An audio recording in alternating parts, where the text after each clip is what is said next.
আল্লাহ তাআলা মুসা আলাইহিস সালামকে বললেন, মুসা তুমি যে বলছো তুমি জ্ঞানী, না তুমি জ্ঞানী না, তোমার চেয়ে বড় জ্ঞানী আছে। মুসা আলাইহিস সালাম বলে, তাই নাকি? আমার চেয়ে বড় জ্ঞানী কে? রাসূল সাল্লাল্লাহু আলাইহি ওয়াসাল্লাম বলেছিলেন, ইস আমার ভাই মুসা যদি আরেকটু ধৈর্য ধরতো তাহলে আরো কিছু অজানা তথ্য আমরা জানতে পারতাম। জানার কোনো শেষ নেই, জাননেওয়ালার উপরও জাননেওয়ালা আছে, জ্ঞানীর উপরও জ্ঞানী আছে। আপনি কিছু জেনেই মনে করবেন না আমি সব জানি। কোরআন হাদিস পড়লেই আপনি জ্ঞানী হয়ে যান। এটা কোরআন হাদিস পড়তে হয়, এটা ডাইজেস্ট করতে হয়, এটার উপর আমল করতে হয়। এই জ্ঞান অর্জন শেষে এরপরে আল্লাহর প্রিয় বান্দাদেরকে আল্লাহ অন্তরে ইলমের নূর দেন, ইলহাম দেন। That is the knowledge, that is the pure knowledge. আপনি হাফেজে কোরআন হয়ে ভাবেন না আপনি সব জানেন, আপনি বুখারী মুখস্থ করে ভাবেন না সব জানেন। এই সব জ্ঞান অর্জন করার পরে ইলমের নূর হাসিল হয়, সেটা আল্লাহ সবারে দেয় না। জ্ঞানেরও কিন্তু ইলমেরও একটা গরম আছে। যার ইলম আছে তার মধ্যে এই সমস্যাটা কাজ করে।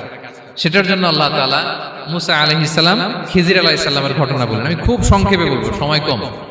মুসা আলাইহিস সালাম হচ্ছে বনি ইসরাইলের নবী, আর খিজির আলাইহিস সালাম কেউ বলেছেন নবী, কেউ বলেছেন আল্লাহর ওলি। আসলে আরবিতে ওনার নাম খদির, আমরা বাংলায় বলি খিজির। খদির মানে সবুজ। উনি যে কোনো জায়গায় বসলে ওখানে মরা গাছ লতা পাতা এগুলো সবুজ হয়ে যেত। অনুর্বর এলাকার উপর দিয়ে হেঁটে গেলে ওটা উর্বর হয়ে যেত। তো মুসা আলাইহিস সালাম একবার ওয়াজ করতেছেন এইভাবে বনি ইসরাইলের সামনে, খুতবা দিচ্ছেন। হঠাৎ এক লোক দাঁড়ায় বলে, ইয়া নবী আল্লাহ, মান আ'লামু ফিল আরদ, বর্তমান পৃথিবীতে সবচেয়ে জ্ঞানী কে? মুসা আলাইহিস সালাম বলেন, ফাকালা আনা, আমি। কি বললেন? উনি আসলে ভুল কিছু বলেন নাই, কারণ প্রত্যেক জামানার নবীকেই আল্লাহ তাআলা সবচেয়ে বেশি জ্ঞান দিয়ে পাঠান, কারণ তার কাছে ওহীর জ্ঞান আসে, অদৃশ্যের খবর আসে, ইলমুল গায়ব আসে। কিন্তু এই উত্তরটা আল্লাহ তাআলার পছন্দ হয় না। আল্লাহ তাআলা চাচ্ছিলেন মুসা যদি বলতো আল্লাহ তাআলাই জানে কে জ্ঞানী বা আল্লাহই সবচেয়ে জ্ঞানী, এরকম হলে ভালো হতো। কিন্তু মুসা আলাইহিস সালাম কি বলছে? আমি। এখন প্রশ্ন করলো সবচেয়ে বড় জ্ঞানী কে? উনি কি বললেন? আমি। এই যে আমি এটাতে ঝামেলা আছে। আমি বড়, আমি জানি, আমি সব। This is problematic. আল্লাহ এটা পছন্দ করলেন না। আল্লাহ তাআলা মুসা আলাইহিস সালামকে বললেন, মুসা তুমি যে বলছো তুমি জ্ঞানী, না তুমি জ্ঞানী না, তোমার চেয়ে বড় জ্ঞানী আছে। মুসা আলাইহিস সালাম বলে, তাই নাকি? আমার চেয়ে বড় জ্ঞানী কে? তো আল্লাহ তাআলা বললেন, ইযহাব ইলা মাজমাইল বাহরাইন, দুই সাগর বা দুই নদীর মিলনস্থলে যাও, ওখানে আমার এক বান্দা আছে তোমার চেয়েও জ্ঞানী। মুসা আলাইহিস সালাম বললেন, তাই নাকি?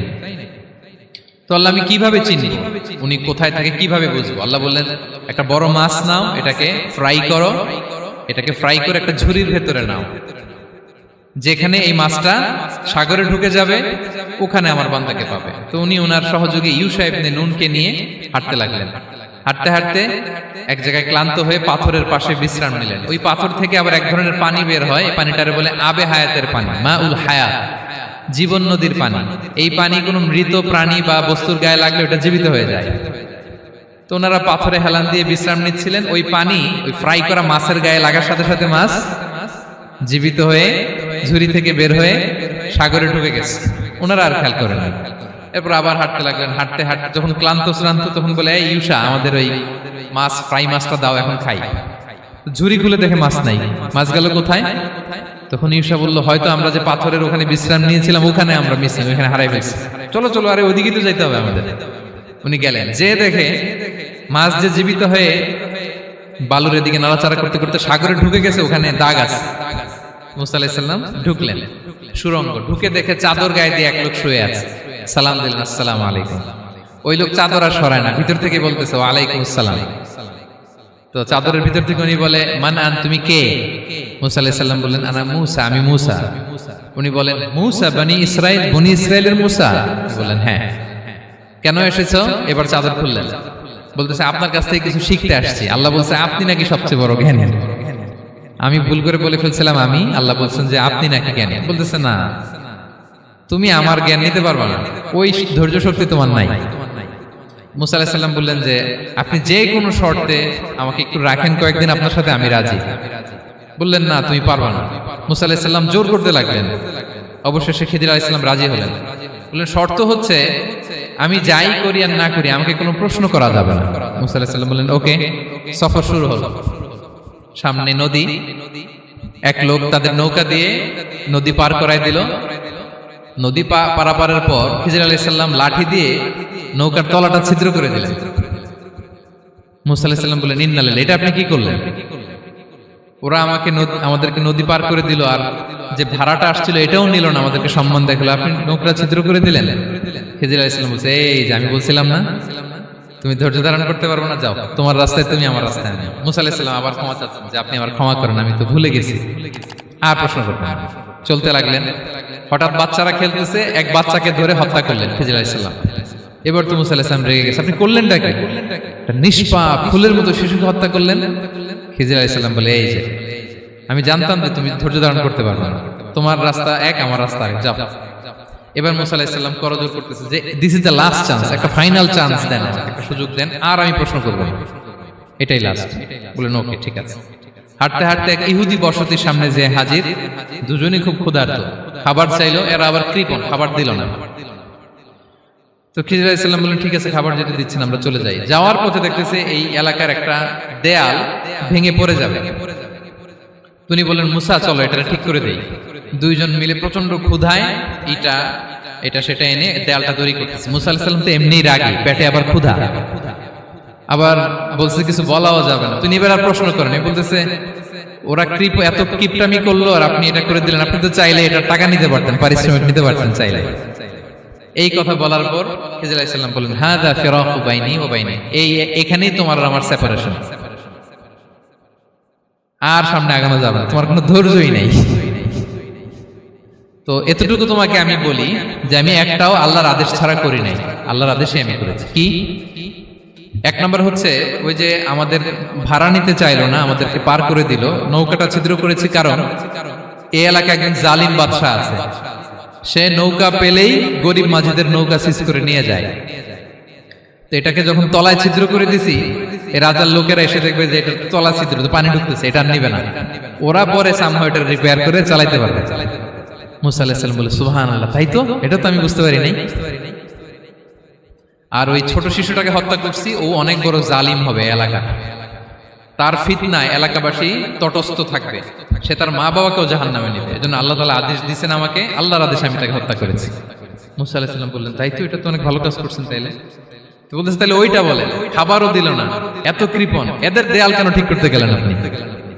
তখন তিনি বললেন যে আসলে এটা একটা ইয়াতিমদের ঘর ছিল, দুইটা ইয়াতিম শিশু, তাদের বাবা মা খুব ভালো ছিল, আর এই দেয়ালের নিচে আছে গুপ্তধন, এই দেয়ালটা পড়ে যাবে, এই গুপ্তধন তারা ছোট মানুষ নিতে পারবে না, এলাকাবাসী তাদেরকে বঞ্চিত করে নিয়ে যাবে। আমি দেয়াল গড়ে দিলাম যাতে করে তারা যখন প্রাপ্তবয়স্ক হয় নিজেদের সম্পদ নিজেরা বুঝে নিতে পারে। সুবহানাল্লাহ ওয়া বিহামদিহি। মুসা আলাইহিস সালাম বলে, তাই তো, এগুলো তো আমি বুঝতে পারি নাই।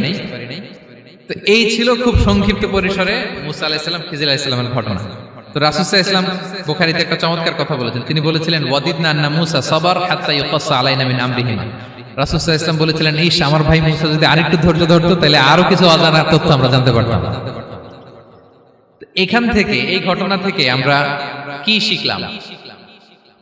প্রথম যেটা আমরা শিখলাম, জ্ঞান নিয়ে বড়াই করতে নেই, ঠিক কিনা?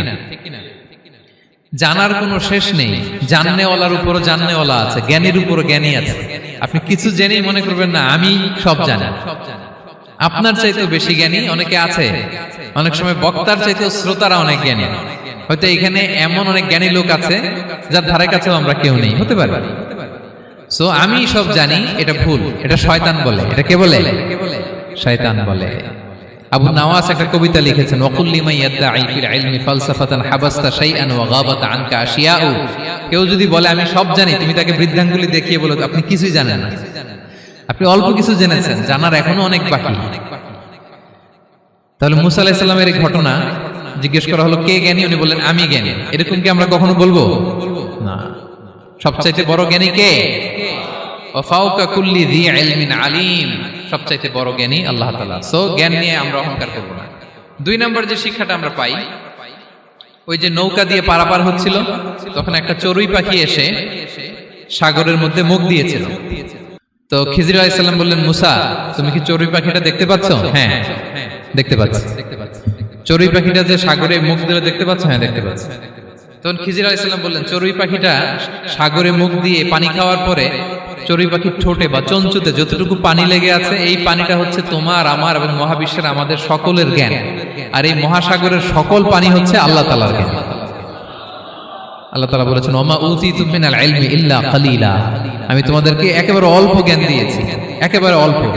এই রহস্যে ঘেরা এই মহাবিশ্বের অনেক কিছুই আমাদের অজানা প্রিয় ভাইরা, আমরা অনেক কিছু জানি না, আমাদের এই লিমিটেড নলেজ এগুলো ধরে না, তারপর আমরা জ্ঞানের বড়াই করি।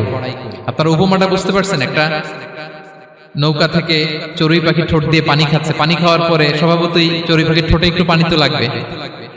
খিজির বললেন যে এই পানিটা হচ্ছে তোমার আমার পৃথিবীর সবার জ্ঞান, আর এই সাগরের বাকি পানিগুলো কার জ্ঞান? এবার বুঝতে পারছেন আল্লাহ তাআলার জ্ঞানের পরিধি।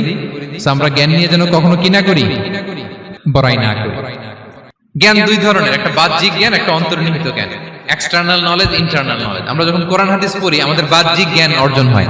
কোরআন হাদিস পড়লেই আপনি জ্ঞানী হয়ে যান। এটা কোরআন হাদিস পড়তে হয়, এটা ডাইজেস্ট করতে হয়, এটার উপর আমল করতে হয়।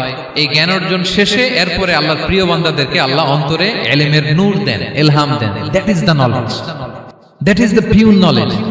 আপনি হাফেজে কোরআন হয়ে ভাবেন না আপনি সব জানেন, আপনি বুখারী মুখস্থ করে ভাবেন না সব জানেন। এই সব জ্ঞান অর্জন করার পরে ইলমের নূর হাসিল হয়, সেটা আল্লাহ সবারে দেয় না।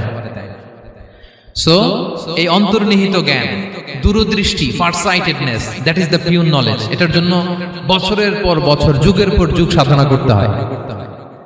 সেটার জন্য এই জ্ঞান অর্জনের জন্য তিনটা জিনিস করতে হয় ইলমের নূর অর্জনের জন্য। কয়টা? এক হচ্ছে বিনয়, দুই হচ্ছে সফর, তিন হচ্ছে সবর। আবার বলি, এক হচ্ছে বিনয়, দুই হচ্ছে সফর, তিন হচ্ছে সবর। আল্লাহ তাআলা আল্লাহর নবীকে তাওরাত দেওয়ার পরেও আরো ট্রেনিং সেশন করাইছেন খিজির আলাইহিস সালামের কাছে। যাও, ওনার কাছে গেলে তুমি ছোট হবা, নত হবা। জ্ঞান যদি আমি নিতে চাই আমাকে ছোট হইতে হবে। ধরেন একটা গ্লাস থেকে একটা খালি গ্লাসে পানি ঢালবো, তো যেটাতে নেওয়া হবে এটা উপরে থাকলে হবে? যে গ্লাসটার মধ্যে পানি আছে এটা উপরে থাকবে, ওইটা ব্ল্যাঙ্ক গ্লাসের মধ্যে পড়বে। আপনি নলেজ ইলম নিতে চাইলে আপনাকে নিচে থাকতে হবে, উনি উপরে থাকবে। আপনার শায়েখ আপনাকে দিবে, আপনার উস্তাদ আপনাকে দিবে, আপনার মুর্শিদ আপনাকে দিবে। বুঝতে পেরেছেন? তাহলে আমাদেরকে হাম্বলনেস লাগবে। শিখতে হইলে হাম্বল হইতে হয়, বিনয়ী হইতে হয়। আচ্ছা, দুই নাম্বার সফর করতে হয়। এটাও আল্লাহ মুসা আলাইহিস সালামকে দিয়ে করাইছেন, যাও পিছে পিছে উস্তাদের পিছে পিছে ঘুরো। তো এজন্য সফর করতে হয়। এখন ঘরে বসে অনেক কিছু জানা গেল, উস্তাদের সান্নিধ্য লাগে, সফর করতে হয়। আমাদের ক্লাসিক আলেমরা হাদিস কালেকশনের জন্য শহরকে শহর সফর করতেন। এখনো আমাদের আলেমরা দেওবন্দে যায়, মিশরে যায়, মদিনায় যায়। এখানকার মালয়েশিয়ান স্টুডেন্টরা দেশে বিদেশে যে নলেজ অর্জন করে। সফর আপনাকে লাগবে। তাহলে বিনয়, সফর, তিন নম্বরে কি? সবর। ধৈর্যশীল হইতে হবে। দেখেন মুসা আলাইহিস সালাম বারবার প্রশ্ন করে ফেলতেছেন, বারবার ওয়াদা ভঙ্গ করতেছেন। এরকম করলে হবে না, ধৈর্য লাগবে। ধৈর্যের বলে বলিয়ান হলে তখনই আপনার মধ্যে ইলম আসবে। তাহলে জ্ঞানের ফিতনায় পড়ার আর আমাদের কোনো সম্ভাবনা আছে? আমরা বিনয়ী হব, আমরা জ্ঞান আল্লাহর দিকে ফিরাই দেব। আমরা বলবো উনি সবচেয়ে ভালো জানেন। পারা যাবে তো ইনশাআল্লাহ?